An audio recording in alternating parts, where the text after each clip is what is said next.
The last message that 17-year-old Zion Foster sent before she disappeared stated that she was on her way home. The teenager had told her mother and boyfriend that she was going out that night with her favorite cousin, something she did at least twice a month. But when her mother sought him out for help finding her the next day, the cousin delivered some surprising news. He had not seen or spoken to Zion. Mother of 6, Sierra Milton, awoke on January 5, 2022, to find that her eldest, Zion Foster, had not returned home the night before. Zion was a 12th grader at East Detroit High School, having just celebrated her 17th birthday in November. Like most teenagers, Zion had experienced a rebellious streak. She had threatened to run away from home and even did so the year before, twice. At 16 years old and frustrated with her mother's rules, she had run to her grandmother's house. Convinced to return home, she remained for only a few days before leaving again, causing enough concern for Sierra to call the police. However, it was another false alarm. The teenager was struggling with her granny's recent cancer diagnosis, as well as her own desire for independence. That January morning was different.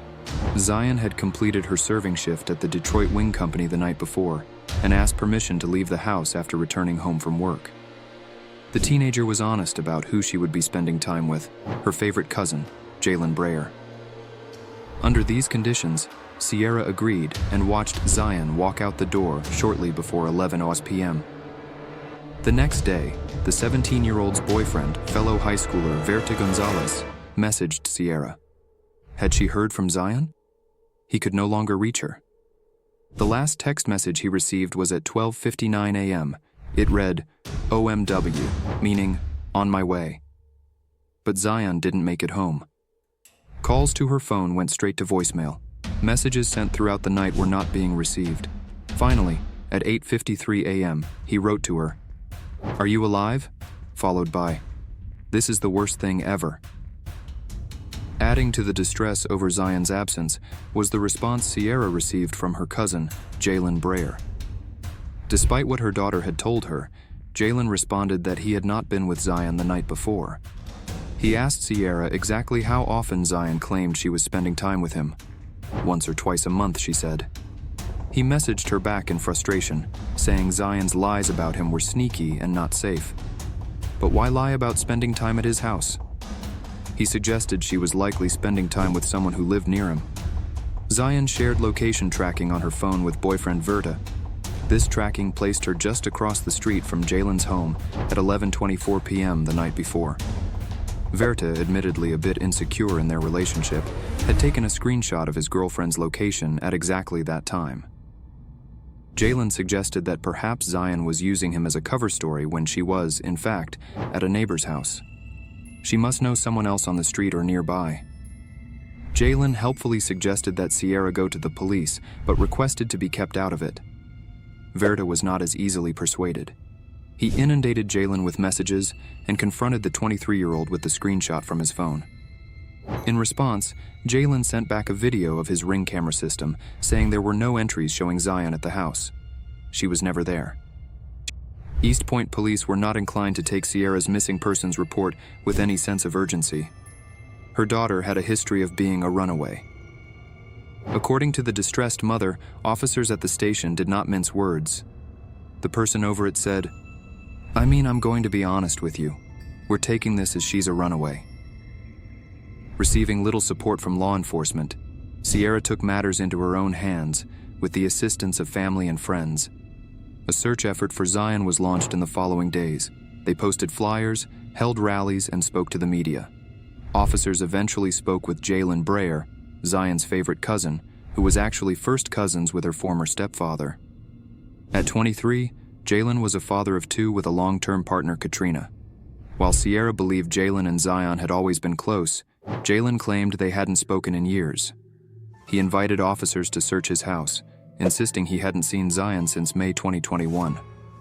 Although Sierra noticed gaps in his Ring camera footage, police found nothing suspicious. Jaylen expressed frustration over being implicated, but Sierra, knowing he had lied about not seeing Zion for 3 years, was unconvinced.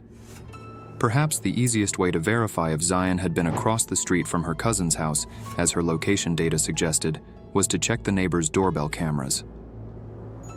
At about 11:15 p.m. on January 4th, a white sedan, the car known to be driven by Jaylen Brazier, was captured pulling into his drive. Emerging from the vehicle were two individuals clearly seen walking into the house, one male and one female. Jaylen had driven Katrina to work just before 11 p.m. that night. She was on the midnight shift at a manufacturing job, spanning from 11 p.m. to 6 a.m. The second individual who entered the house at 11:15 could not have been Katrina. Phone location data later confirmed the two individuals captured entering the home were Jaylen Brazier and Zion Foster. The camera did not show Zion leaving. At 1:41 a.m., a camera captured Jaylen pulling his car out of the drive and then backing it in, with the trunk facing the backyard. The car drove off and returned less than 10 minutes later. On January 19th, accompanied by a lawyer, Jaylen sat with detectives and admitted he had lied about being with Zion. He claimed he picked her up, brought her to his place, and after smoking marijuana, she became very sleepy. When he returned from getting a drink, he found her unresponsive and assumed she had died. Panicking, he decided not to call 911, fearing it would look like he killed her, and instead placed her body in his car trunk and disposed of it in a dumpster in Highland Park. Despite his claims, detectives remained skeptical. Jaylen's phone location data placed him at the dumpsters at Highland Park at 1:48 a.m. He had also conducted a full factory reset of his phone just 2 days later, effectively wiping everything held on his device. However, the movements of his phone could still be pieced together. Investigators were able to retrieve some of the activity from his phone, including incriminating searches like, "Are garbage trucks also compactors?" and "How do you know if police are watching you?" In June 2023, after a year-and-a-half investigation, the Detroit Police Department were finally granted a warrant for Jaylen's arrest. He faced charges of second-degree murder as well as tampering with evidence.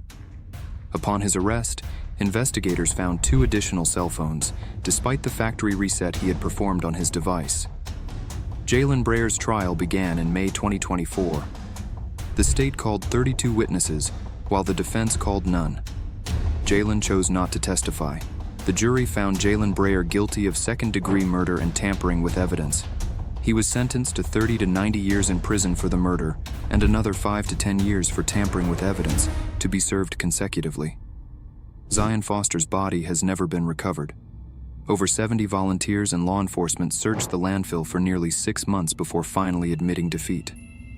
As of the publication of this video, Jaylen remains at an intake facility in Wayne County, awaiting his placement in a general population prison.